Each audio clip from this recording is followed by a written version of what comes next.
Welcome to the third and final instalment of my journey along the Trans Morocco Trail. In this episode, I make my way from the edges of the Atlas Mountains towards the wild and windswept Atlantic Ocean, finishing at Cap Drâa on Morocco's west coast. Along the way, the landscapes continue to amaze, from the dramatic mountain gorge at Igmir, where rugged peaks tower above, to the vast open plains as I push further south.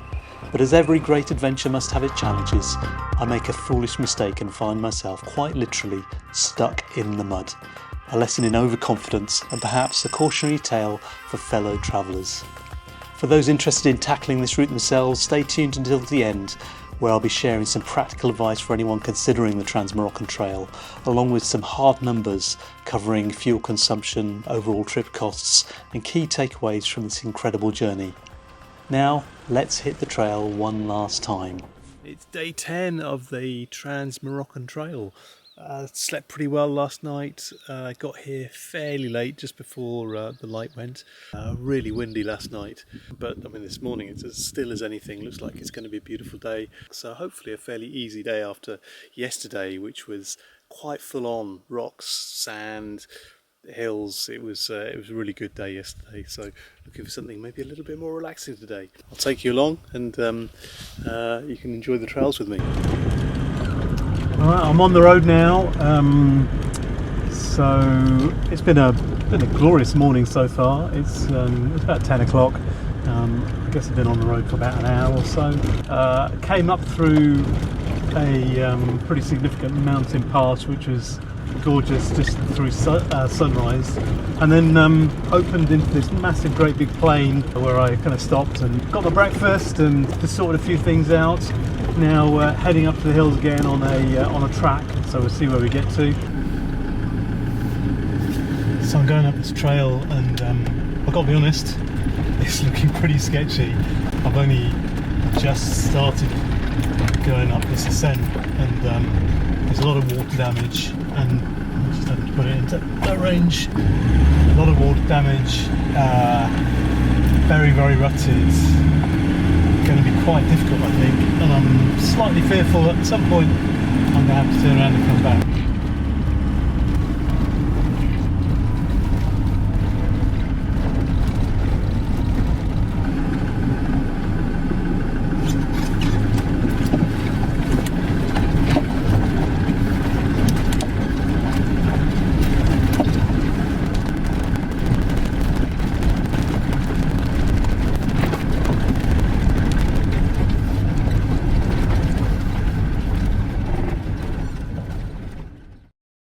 Well, I've really not got very far.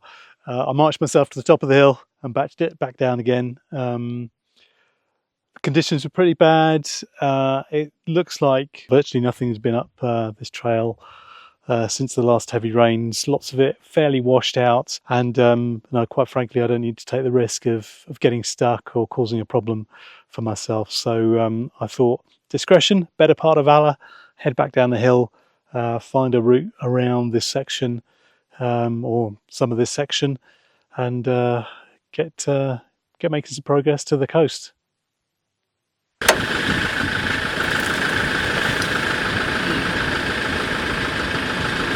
Before setting off on the diversion, I needed to air up the tyres. After several days of slow but scenic progress, it was a relief to be back on proper road. The views were still spectacular, but the journey was far more comfortable.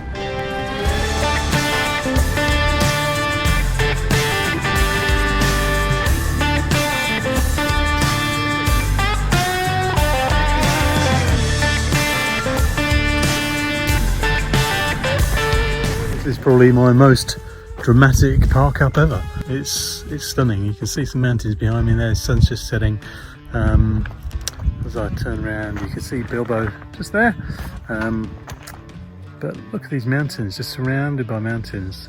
I was going up this gorge, and to be honest, I've been going for about an hour longer than I wanted to. I'm quite tired. And it just kept on going and going and going. Lots of little villages, nowhere really to park up. It's been my first opportunity.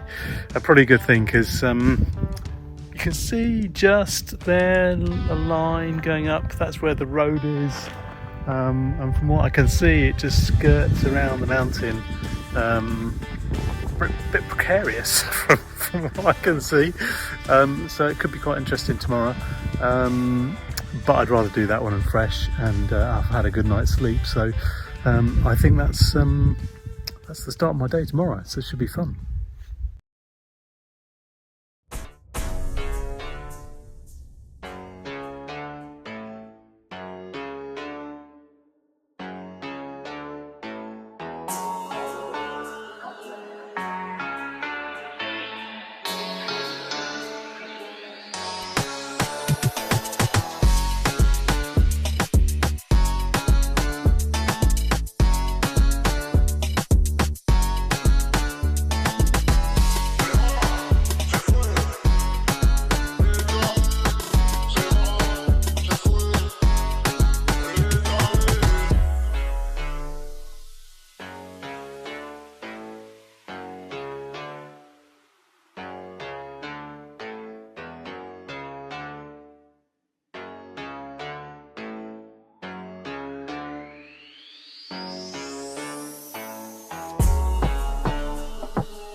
Well, that was quite the day. The drive down through the gorge by Igmere was absolutely amazing, and with hindsight I wish I'd spent quite a lot more time there, maybe spent 2 or 3 days exploring some of the trails. It was just spectacular, amazing scenery.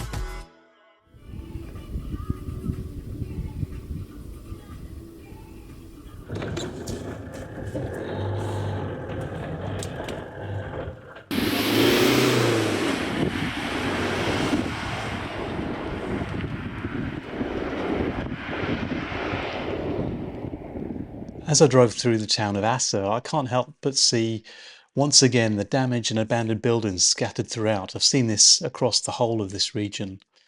On investigation, there seem to be a few reasons for this. First, the harsh desert climate plays a major role.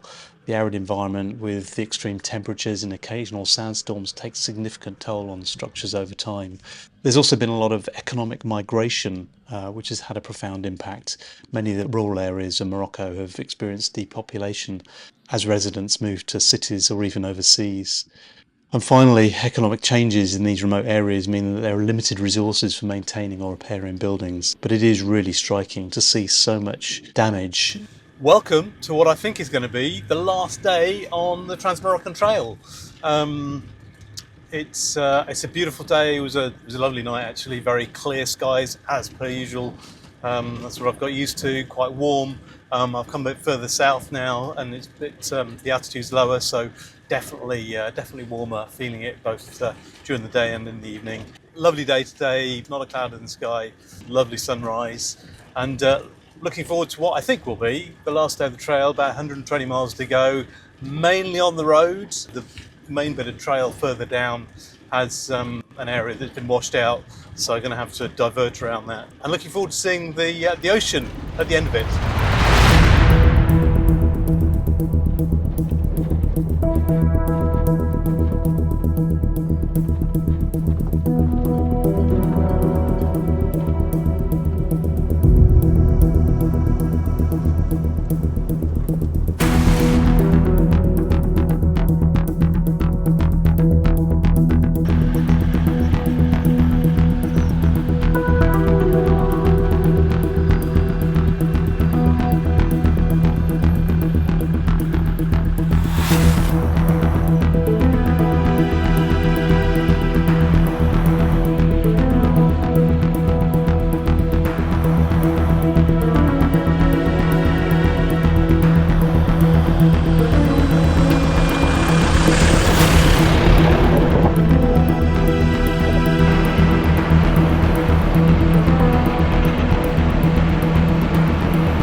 there I was, stuck in the mud. In the end, there for about 24 hours. Unfortunately, when I took this video, I forgot to turn the mic on, but you can probably see and sense my frustration and angst. At this point, I'd been trying to get Bilbo out of the mud for at least a couple of hours. The truck was covered in mud, as was I, and it was quite a miserable time, if I'm perfectly honest. That mud was so wet. On the left-hand side of the vehicle, you couldn't even stand on the riverbed because you would just sink in up to about your knees. So it was really tough conditions. For most of it, I was there on my own, just trying to find ways of getting Bilbo out, making very little progress. During the afternoon, a few people did stop by and help me. None of them for very long. I guess they came along, wanted to see what was going on and helped me for a bit, and then disappeared off to do whatever they were going to go and do. So it was a tough afternoon, and by the end of the day I was absolutely exhausted, and eventually put the roof up, settled in for the night, and decided to see how things were in the morning. Good morning. Made a bit of progress yesterday. As you can see, was able to move the car back about nearly a car's length, maybe 3/4 of a car's length. Fellow in a Land Cruiser turned up yesterday just as it was getting dark, and by that time I'd managed to jack the back up and get some rocks under the rear wheels, so there's a bit of traction there, and that together with him towing me meant that we made a bit of progress. No, I know this is going to be difficult today, so hopefully maybe we'll get some help. But what I am going to do, never done this before because I've only had it a few weeks and the subscription's only live for 2 weeks, is to hit the SOS button on this for real. So this is me pressing the SOS button. While I wasn't in any immediate danger, I had no mobile phone signal, and it was at least 10 kilometres to the nearest settlement. I knew that if I couldn't get the truck free on my own, or with the help of some passers-by, I'd need backup. That's why I decided to use the SOS function on my Garmin InReach, not to call for a full-blown rescue, but as a precaution, so that someone knew where I was and could coordinate support if I needed it. The response was quick. I was able to message back and forth with the Garmin response team, letting them know my situation. They confirmed my location and were ready to liaise with the emergency services if that's what I needed. In the end, help arrived the old-fashioned way. A group of locals, a Land Rover Defender and a Toyota Land Cruiser. With a bit of teamwork, Bilbo was free and I was back on the trail. But pressing that SOS button wasn't wasted effort. It gave me the peace of mind knowing that someone was monitoring my location and could step in if things got worse. In a remote environment, that psychological comfort is just as valuable as the physical backup itself. Had I not been able to get moving, I knew that help was already in motion. Of course, this problem was entirely self-inflicted. As I was looking back at the video, it was clear for all to see that all the warning signs were there for the problems I was going to encounter. Take a look at this video. You can see the tracks on the right-hand side. People have obviously struggled to get through here. I should have seen that, and I should have gone nowhere near this riverbed. Further tracks going off to the left, sinking into the mud. Then further on up on the right-hand side, you'll see a number of areas where people have got stuck. Some badly, some really badly, but nowhere nearly as badly as I got stuck. Look at this one here. All the signs were there. I should have seen them. I ignored them and carried on. Stupid mistake, and lesson well and truly learned. Nevertheless, after a tough 24 hours, I was able to get going again. I stopped in Tantan to get the car washed, which was desperately needed because it was still covered in mud, and then I headed on towards the coast, and my final destination, Cap Drâa.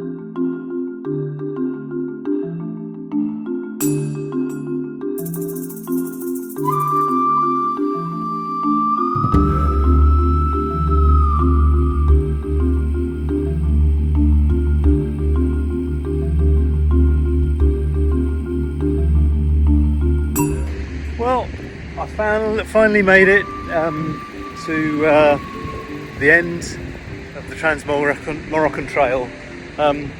Was nearly incident free until the last 50k, but I guess you know all about that by now. It has been an absolutely amazing drive.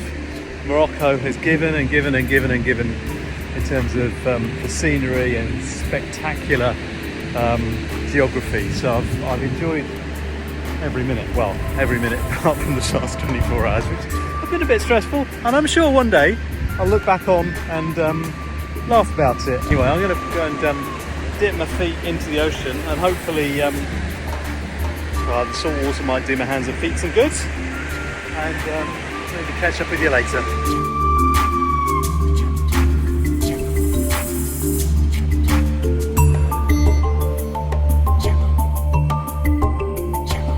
From the moment I left home in the UK to the time I returned, I spent 36 days on the road, driving, exploring and experiencing everything Morocco had to offer. But beyond the miles and the memories, the journey also came with some pretty interesting numbers. So here's a look at the stats behind the adventure. I took 1,693 photos and videos. That's 47 per day. We drove 6,031 miles. We used 1,170 litres of diesel. We averaged 23.3 miles per gallon or 5.2 miles per litre, and we spent £1,235 on fuel. That works out at 22.5 pence per mile. We were on the road for 36 days, and we did 167 miles per day. Our total cost for the holiday was £3,756, which works out at £104 per day, which I don't think is too bad for an overlanding adventure. Driving through Morocco was an incredible experience, challenging at times, but always rewarding. If I were to do it again, I wouldn't change much, but I'd definitely take it a little bit more slowly.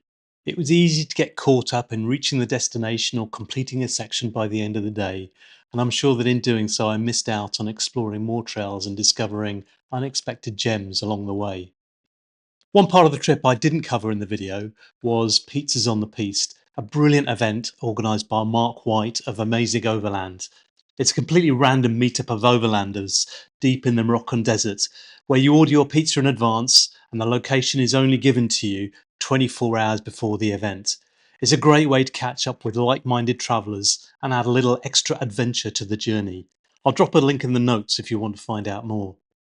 As for the Trans Morocco Trail, it was the perfect introduction to overlanding in Morocco. The routes take you through some of the country's most spectacular and varied landscapes, and I'd recommend it to anyone looking for a well-researched but still adventurous route. Chris Scott and Ed Gill, who curated the trail, have recently published the second half, and I'll be back to drive it as soon as I get the chance. Next time, though, I'll give myself a little bit more time and maybe take a few more detours to see what I missed. I'm already planning some new overlanding adventures, and I'd love to hear any recommendations that you have. If you've got a route, a destination or a challenge that you think I should take on, drop your suggestion in the comments. Thanks for coming along on this journey with me. I'll see you on the next one.